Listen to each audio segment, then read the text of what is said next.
Hello everyone, welcome back to Vizag couple channel. This is Rekha. ఈరోజు నేను part 3 వీడియోతో మీ ముందుకు వచ్చాను. లాస్ట్ టైం అప్లోడ్ చేసిన వీడియోలో లాస్ట్లో నేను మిమ్మల్ని కామెంట్ చేయమని చెప్పేసి అడిగాను. లైక్ నెక్స్ట్ వెళ్ళేది ఎక్కడికి వెళ్తున్నామో గెస్ట్ చేసి చెప్పండి అని చెప్పేసి. సో ఫైనల్గా మేము ఎక్కడికి వెళ్తున్నామంటే నా ఫేవరెట్ తోట, గులాబీ తోటకి వెళ్తున్నాం. నాతో పాటు as usual Lavanya and aunty ఇంకా అలా ఫాలో అవుతున్నారు. వెళ్తున్న దారిలో ఇంకా రైట్ సైడ్ వచ్చేసి టమాటాలు అలా పడేస్తున్నారు. ఇంకా ఏర్లేదు చూడండి, పాడైపోతున్నాయి అని చెప్పేసి ఆంటీ చూపిస్తున్నారు. సో అలా చూసుకుంటే ఇంకా ఫైనల్కి అయితే మేము గులాబీ తోట దగ్గరికి అయితే వచ్చేసాం. నాకంటే ఆంటీ వాళ్ళ ఎక్కువ ఎక్సైట్మెంట్లో ఉన్నారు. ఎందుకంటే ఏలేశ్వరంలో కూరగాయలు పంటలు ఇవి చూస్తారు కానీ పువ్వుల తోట ఎప్పుడు చూడలేదంట వాళ్ళు. సో ఫైనల్లీ గులాబీ తోటకైతే రీచ్ అయిపోయాము. ఫ్లవర్స్ అయితే ఈరోజు కొంచెం పర్లేదు, ఎక్కువగానే ఉన్నాయి. మార్కెట్లోకి పంపించాక మిగిలిన ఫ్లవర్స్ ఇవి. పువ్వుల తోటకి రావడం ఇదే ఫస్ట్ టైం కాబట్టి ఆ ఫ్లవర్స్ మధ్యలో ఉండేసరికి ఆంటీ చాలా ఎక్సైట్ ఫీల్ అయ్యి హ్యాపీగా ఉంది అని చెప్పేసి అంటున్నారు. మామూలుగా కూడా నాటు గులాబీల స్మెల్ బాగుంటుంది కదా. నేనైతే ఇంకా కవర్ మొయ్యలేక పక్కన పెట్టేశాను. ఎందుకంటే కొత్తిమీర ఇవన్నీ ఉండేసరికి వెయిట్ వచ్చేసింది బాగా. సో పక్కన పెట్టేసి ఇంకా ఒడి అయితే పట్టుకున్నాను ఫ్లవర్స్ కోసం అని చెప్పేసి నలిగిపోకుండా. గులాబీల్లో కూడా చాలా రకాల గులాబీ పువ్వులు ఉన్నాయి. బట్ మా వాళ్ళు ఈ సెంటు గులాబీనే ప్రిఫర్ చేస్తున్నారు. ఒక ఫ్లవర్ తీసి చూద్దామని చెప్పి చూసా. అబ్బా! స్మెల్ అయితే సూపర్. రోజ్ వాటర్‌లో అలా ముంచి తీసినట్టుగా వస్తుంది. కానీ ఈ గులాబీ ఒక్క రోజులోనే వాడిపోతుంది కదా. వేరే గులాబీకి అంటే వేరే పంటకి ప్రిఫరెన్స్ ఇవ్వచ్చు కదా అంటే, లేదు ఈ క్రాపే బావుంటుంది అంట దిగుబడి. నెక్స్ట్ కాస్ట్ కూడా ఫ్లవర్స్ లెక్క అమ్ముతారు కాబట్టి, సో ఆనందపురం మార్కెట్‌లో మంచి రేటు పలుకుతుందని చెప్పేసి ఈ పంటనే వీళ్ళు అలాగా సాగు చేస్తున్నారు.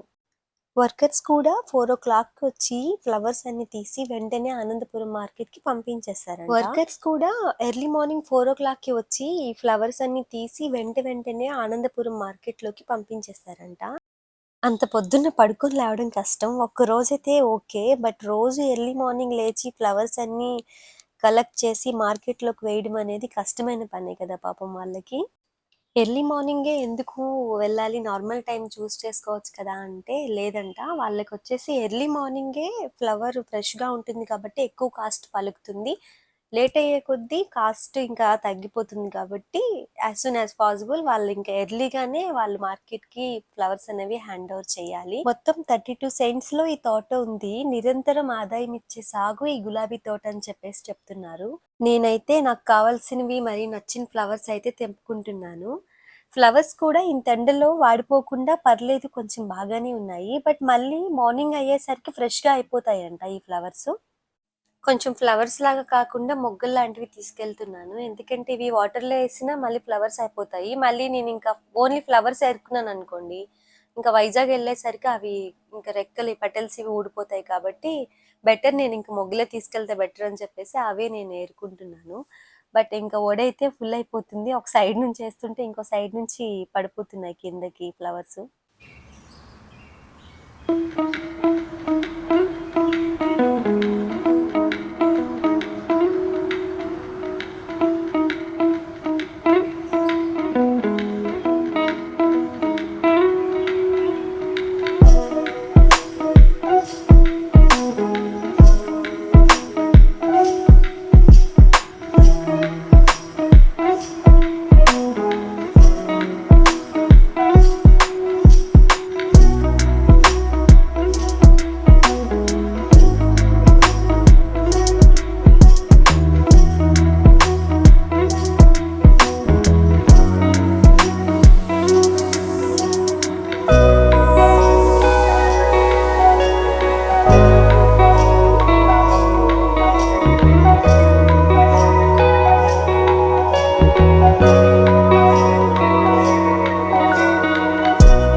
ఇక్కడ ఇవి అయినాక ఇంకా కూరగాయలు కలెక్ట్ చేసుకోవాలని చెప్పేసి అనుకున్నాను.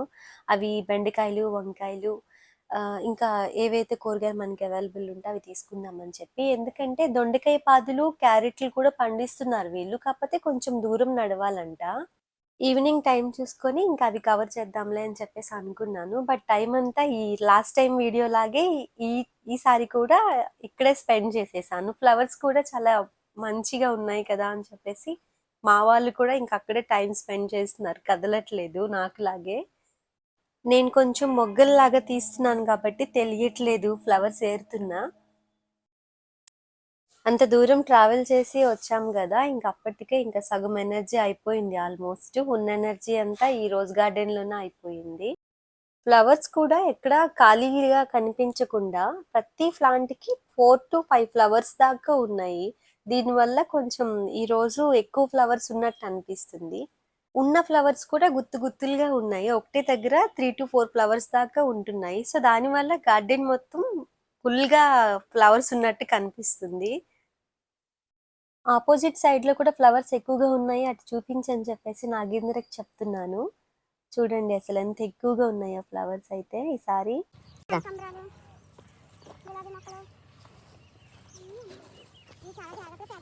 హలో హలో ఎక్కడికి పోతున్నావు? ఆగే సిగ్గులేనా? హలో ఇటు చూడు. టైం కూడా అయిపోతుంది. ఇక్కడ ఫాస్ట్‌గా క్లోజ్ చేసుకొని వేరే పొలంలోకి వెళ్దామని చెప్పేసి చెప్తున్నాను లావణ్య వాళ్ళకి. బట్ ఈసారి అయితే నాగేంద్ర ఇంట్రెస్ట్ ఎక్కువ చూపిస్తున్నాడు. ఎందుకంటే ఫ్లవర్స్ బాగున్నాయి కదా! ఎక్కువగా ఉన్నాయి కదా! ఇక్కడ బాగున్నాయి తీసుకో, అవి తీసుకో, ఇవి తీసుకో అని చెప్పేసి సతాయిస్తున్నాడు కొంచెం. నేను క్లోజప్‌లో వీడియో తీస్తాను. ఫ్లవర్స్ నువ్వు తీయి అని చెప్పేసి అంటే నేను కూడా ఇంకా కాసేపు యాక్టింగ్ చేశాను. కోఆపరేట్ చేశాను నాగేంద్రకి వీడియో తీసుకోవడానికి. సో, అలా ఈ ఫ్లవర్స్ ఇక్కడ ఈ సెక్షన్ అయితే కంప్లీట్ చేసుకొని మేమైతే వేరే చోటికి స్టార్ట్ అవుదామని చెప్పేసి అనుకుంటున్నాము. బట్ ఈలోపు లావణ్య కూడా ఫ్లవర్ తనకి నచ్చింది తెంచుకొని వచ్చి వాళ్ళ వదినకి ఇస్తుంది. చూడండి ఎంత చక్కగా. Thank you. మొగ్గ తీసుకొచ్చి ఇచ్చావా? మొగ్గ అయితే అలా విడుతూ ఉంటుంది, పువ్వానికి వాడిపోదు. మా ఆడపడుచు లావణ్య ఫిబ్రవరి 14th మా అన్నయ్య గిఫ్ట్ ఏమి ఇచ్చాడని చెప్పేసి అడుగుతుంది. మీరే వినండి ఏమి ఇచ్చాడో. నన్ను కాదు అడగాల్సింది. అన్నయ్య ఏమి ఇచ్చా అన్నయ్య? మర్చిపోయాను. తెలివైందని మర్చిపోయాను, గుర్తులేదు. ఏం మర్చిపోయాడు? ఇవ్వడమా? ఏమి ఇచ్చానో మర్చిపోయాను. అంటే ఇచ్చాడు, ఇవ్వలేదు. అంత సీన్ లేదమ్మా, మాకేం వద్దులే అమ్మా. అన్ని ఇవ్వడానికి అక్కడ ఇచ్చింది ఏం లేదు. నెక్స్ట్ అందరం మళ్ళీ ఇలాగే కలవాలి ఇదే ఊర్లో అంటే అకేషన్ మళ్ళీ ఏదో ఉంటే కానీ రాలేము. ఎందుకంటే ఒక్కొక్కరు ఒక్కొక్క ఏరియా నుంచి రావాలి కాబట్టి ఉన్న పనులన్నీ ఆపుకొని ఇలా ఫంక్షన్కి అటెండ్ అవ్వాలంటే అలా చాలామందికి కుదరకపోవచ్చు నెక్స్ట్ టైము. సో వచ్చినప్పుడే సరదాగా అందరం మాట్లాడుకొని వెళ్ళిపోతే బాగుంటుంది కదా.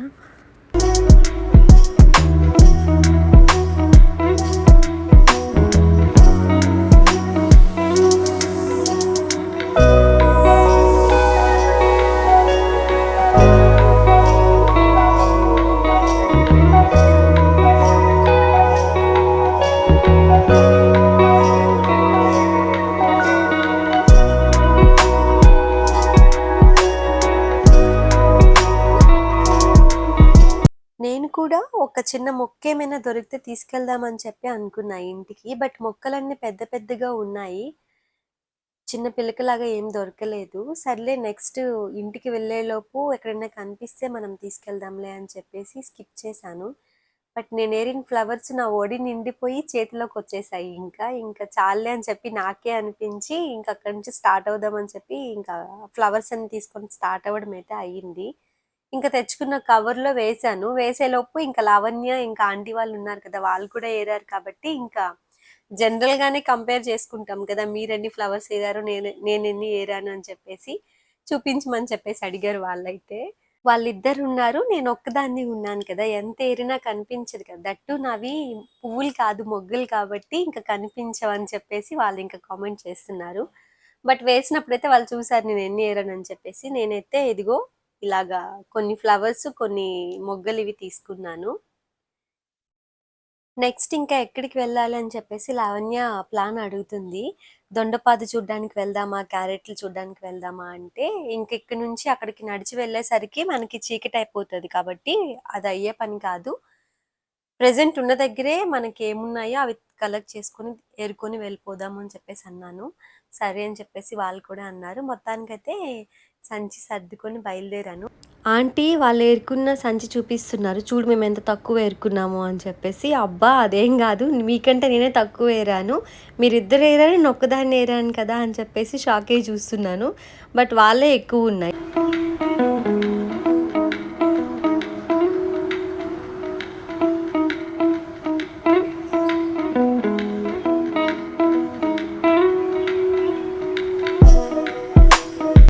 ఇక్కడ కనిపించేది రత్నగడ్డ. ఇదంతా వచ్చేసి దుంప లోపల ఉంటుంది కాబట్టి మనకి బయటికి కనిపించదు. దీని ప్రాసెస్ సెపరేట్ ఉంటుంది కాబట్టి దీన్ని అయితే స్కిప్ చేసి నెక్స్ట్ టమాటాస్కి అయితే వచ్చాను. నేనైతే కొంచెం కాయలుగానే ఉన్నవి తీసుకున్నాను. ఎందుకంటే వెళ్ళేలోపు పాడైపోతే మళ్ళీ కష్టం కదా, అసలే వైజాగ్ వరకు వెళ్ళాలి. టమాటాస్ పండించే పొలంలో అక్కడక్కడ గులాబీ చెట్లు కూడా ఉన్నాయి. నాకైతే వచ్చినప్పుడే చూశాను కాబట్టి సర్లే వెళ్ళినప్పుడు తీసుకుందామని చెప్పి అనుకున్నాను. హ్యాపీగా కొంచెం ఫీల్ అయ్యాను. ప్రెజెంట్ నేను ఏరుతున్న పొలంలో కాకుండా పక్కన వేరే పొలంలో కూడా టమాటాస్ వేసుకున్నారు. అక్కడైతే పండిన టమాటాసే కుప్పు కుప్పలుగా పడేసున్నారు. ఎందుకంటే వీళ్ళు ఫంక్షన్ హడావిడిలో అవి ఇంకా తీయడం మర్చిపోయారంట. ఒకరోజు డిలే చేసేసరికి కొన్ని కాయలు పాడైపోయినవి ఉండిపోయాయి. ఇంక అక్కడే పొలంలోనే వదిలేశారు అవైతే. సపరేట్‌గా కవర్ గానీ, బాక్స్ గానీ ఏమైనా ఉండుంటే ఆ టమాటాలు కూడా తీసుకెళ్ళిపోయేదాన్ని పక్క పొలంలో పడేసినవి. బట్ ఎందుకో చూడగానే బాధనిపించింది. అంతా కష్టపడి అలా వదిలేసారేంటి అని. బట్ పాడైపోయాయి కదా, వాళ్ళు కూడా ఏం చేయలేరు. టమాటాస్ కూడా కొంచెం గట్టిగా ఉన్నవి తీసుకున్నాను నేనైతే. అదే పొలంలో ఇంకా గులాబీ పిలకలు కూడా ఉన్నాయి కదా చిన్న చిన్నగా అక్కడక్కడ. సో వెళ్ళేటప్పుడు తీసుకుందాము, రిమైండ్ చేయని చెప్పేసి నాగేంద్రకి చెప్పాను. నాగేంద్ర ఏది మొక్క మంచిగుందో అని చెప్పేసి ఈలోపు వెరిఫై చేసి సెలెక్ట్ చేసుకున్నాడు. నాగేంద్ర చూపించిన మొక్క అయితే తీసినా ఆ మొక్క బతకదు అని చెప్పేసి చెప్పాను. ఎందుకు అని చెప్పేసి అడుగుతున్నాడు నాగేంద్ర. ఎందుకు, నేల చాలా గట్టిగా ఉంది, ఒకవేళ పీకినా వేళ్ళతో పాటు రాదు, ఇంకా మొక్క చచ్చిపోద్ది, వేస్ట్ కదా తీసినా అని చెప్పేసి అన్నాను. వేరే మొక్క కావాలంటే చూపించు, తీస్తాను అని చెప్పేసి చెప్పి అక్కడైతే స్కిప్ చేశాను ఆ ప్లాంట్ తీయకుండా.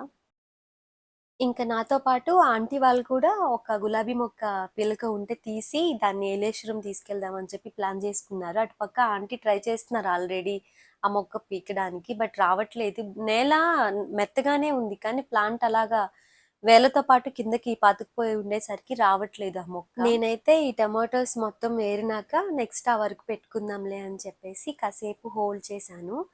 నేనైతే అంతసేపు ఏరినట్టు కనిపించాను కదా టమాటోలు. చూడండి అసలు ఎన్ని ఏరానో, ఇన్ని కొంచెమే ఉన్నాయి. మొత్తం కాయలుగా ఉన్నవే తీసుకున్నాను. పళ్ళైతే వదిలేసాను పాడైపోతాయి అని చెప్పేసి. ఫైనల్‌గా అయితే ఏరిన టమాటాలు ఇంకా కవర్‌లో ఏసేసుకొని నెక్స్ట్ పచ్చిమిర్చి ఏరుదామని చెప్పేసి చెప్పాను నాగేంద్రకి. నాతో పాటు ఇంకా లావణ్య వాళ్ళు కూడా ఇంకా రెడీ అయ్యారు ఆ పచ్చిమిర్చి ఏరడానికి. లావణ్య వాళ్ళు కూడా కొంచెం కాయలుగా ఉన్న టమాటాలే ఏరుకున్నారు. వాళ్ళు కూడా ఏలేశ్వరం వరకు వెళ్ళాలి కాబట్టి పాడైపోతాయి పండు తీసుకుంటే అని చెప్పి. నేనైతే ఇంకా టమాటోస్ అయిపోయినాక పచ్చిమిర్చి దగ్గరికైతే వచ్చాను. మొక్క అయితే చాలా గ్రీన్ కలర్‌లో ఉండి ఈవెన్ ఒక్కొక్క మొక్కకి 20-30 మిరపకాయల దాకా ఉంటాయి. మొక్క నిండా పచ్చిమిరపకాయలైతే ఉన్నాయి. నేను టమాటాలు ఏరే గ్యాప్‌లో నాగేంద్ర ఇవి టేస్ట్ చేసేసి చెప్తున్నాడు. చాలా కారంగా ఉన్నాయి రేఖ, కొంచెం ఎక్కువగానే తీసుకుందామా అని చెప్పి. కలుపు లేకపోవడం వల్ల పచ్చిమిర్చి మొక్కలు అనేవి చాలా క్లియర్‌గా కనిపిస్తున్నాయి. చూడండి ఒక్కొక్క ప్లాంట్‌కి ఎన్నెన్ని మిరపకాయలు ఉన్నాయో. మిరపకాయలు కూడా చాలా ఫ్రెష్‌గా కనిపించేసరికి నాకు కూడా ఫాస్ట్‌గా ఏరబుద్ధి అవుతుంది.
నెక్స్ట్ ఇంకా గులాబీ మొక్క తీసుకుందామని చెప్పి వచ్చాను. చూడండి ఇది నాగేంద్ర చూపించిన ప్లాంటు. ఎంత గట్టిగా ఉందో. ఈవెన్ మొక్కకి మధ్య మధ్యలో ముళ్ళుంటాయి కాబట్టి పట్టుకోవడం గూడా కష్టమవుతుంది. చాలా సేపు ట్రై చేశా బట్ రాలేదు. ఈ మొక్కకు కూడా మా ఇంటికి రావడానికి ఇష్టం లేదేమో అని చెప్పి వదిలేసాను. వేరే ప్లాంట్ ఉంటే ట్రై చేద్దాంలే అని చెప్పి. అక్కడి నుంచి వేరే ప్లాంట్ తీసుకుందామని చెప్పి వచ్చాను. ఇక్కడ నేల కొంచెం మెత్తగానే ఉంది. పర్వాలేదనిపించింది. బట్ వేళ్ళతో పాటు రావాలి కదా మనకి అని చెప్పి కాసేపు కొంచెం కష్టపడ్డాను. ఆ మొక్క మంచిగా తీయడానికి. ఫైనల్‌గా అయితే తీసేసాను. తీసిన వెంటనే ఇంక అక్కడే ఉన్న కొంచెం మట్టి కూడా తీసుకున్నాను. మళ్ళీ మొక్క పాతుకునేటప్పుడు ఆ మట్టి వేసుకొని పెట్టుకుంటే కుండీలో మొక్క బతికే ఛాన్సెస్ ఎక్కువుంటాయి కదా అని చెప్పి కొంచెం ఎక్కువ మట్టే తీసుకున్నాను. ఈవెన్ లావణ్య వాళ్ళు కూడా ఒక గులాబీ మొక్క తీసుకున్నారు కదా! ఆ ఆంటీ తీసినప్పుడు కూడా చాలా కష్టపడ్డారంట. ఆ మొక్క రాలేదు. చాలా గట్టిగా ఉంది. తీయలేకపోతానేమో అని చెప్పేసి అనుకున్నారు. బట్ నేను తీసేసి చూపించాను. ఆంటీ ఎక్సైట్ అవుతున్నారు. ఈ చీమలు చూడండి ఎంత ప్రశాంతంగా ఉన్నాయో ప్రపంచంతో సంబంధం లేకుండా. అక్కడి నుంచి స్టార్ట్ అయ్యి చిలకడ దుంప పండించే పొలంలోనైతే ఉన్నాను. ఇంకా ఈ దుంప బయటికి తీయాలంటే మన దగ్గర ఇంకా ఆయుధాలు ఇవి ఉండాలి. అవి మన దగ్గర లేవు కాబట్టి ఓన్లీ ఫోటోస్ వరకే తీసుకొని అక్కడి నుంచి వేరే ప్లేస్‌కి అయితే వెళ్ళాను నేను. ఫోటో కావాలా? అక్కడి నుంచి సీమాబంతి ఉన్న ప్లేస్‌లోకైతే వచ్చాను. ఈవినింగ్ అయిపోతుంది కదా! పాములు కూడా వచ్చేస్తాయి. బయలుదేరు అని చెప్పేసి నాగేంద్ర ఒకటే కంగారు పెడుతున్నాడు. నాకు కూడా ఒక్క క్షణం నిజమేమో అనిపించింది. ఎందుకంటే అక్కడ మొక్కలు కూడా అలానే ఉన్నాయి గుబురు గుబురుగా. నెక్స్ట్ అక్కడ సౌండ్ వినిపిస్తుంది చూడండి. ఏదో పురుగు చిన్నగా అరుస్తుంది. చాలా డేంజరస్‌గా. నాకైతే భయమేసింది బాగా. సో ఆ పువ్వులు ఏరుతూ ఏరుతూ ఆ కంగారులో మొక్కలు కూడా పీకేస్తున్నాను.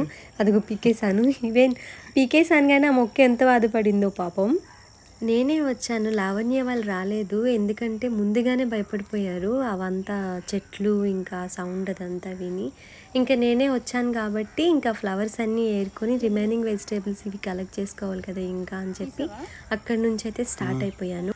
సో ఫైనలీ ఈ తొర్లపాడు ట్రిప్ అనేది పార్ట్ 3 వీడియోతో ఎండ్ అయ్యింది. నెక్స్ట్ మంచి కంటెంట్ ఉన్న వీడియోతో మళ్ళీ కలుద్దాం. Thank you for watching.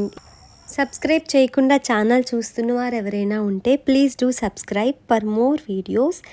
నా సబ్స్క్రైబర్స్కి thank you for your support. అప్పటి వరకు bye bye. Thank you once again. This is Rekha from Vizag couple channel.